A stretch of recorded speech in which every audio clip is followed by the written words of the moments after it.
குலதெய்வம் தெரியவில்லையா? குலதெய்வத்தை வீட்டிற்கு வர வைக்க இதை மட்டும் செய்யுங்கள். நமக்கு முன் வாழ்ந்த மறைந்தவர்களை தொடர்ந்து வழிபட்டு வருவதால் அவர்கள் புண்ணிய ஆத்மாவாக மாறிவிடுகிறார்கள். அப்படி புண்ணிய ஆத்மாக்களாக மாறி நம்முடைய குலத்தை காத்து வரும் தெய்வத்தை குலதெய்வம் என்று அழைக்கிறோம்.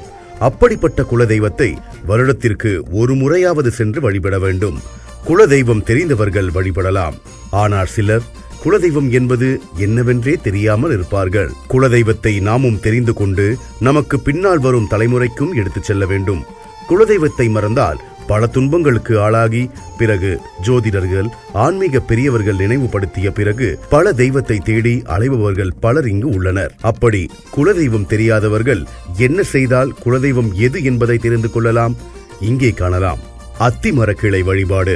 அத்தி மரத்தில் இருந்து ஒரு கை அளவிற்கு கனமான கிளை ஒன்றை உடைத்து எடுத்து வந்து அதில் வய நமசி என்று சிவப்பு நிற பேனாவால் எழுதி மஞ்சள் பூசி குங்கும பொட்டு வைத்து மஞ்சள் பட்டு துணி ஒன்றை அந்த கிளையின் மீது சுற்றி தென்மேற்கு மூலையில் வைத்துவிட வேண்டும். கிழக்கு நோக்கி அமர்ந்து தினமும் ருத்ராட்ச மாலையால் வய நமசி என 1008 முறை வீதம் 48 நாட்கள் தொடர்ந்த ஜபம் செய்ய வேண்டும். இப்படி செய்து வந்தால் குலதெய்வம் நம்முடைய கனவில் தோன்றி தான் யார் என்பதையும் தான் எங்கு இருக்கிறேன் என்பதையும் தனக்கு செய்ய வேண்டிய பூஜை முறைகள் ஆகியவற்றை பற்றி சொல்லி வாக்கு சொல்லுமாம்.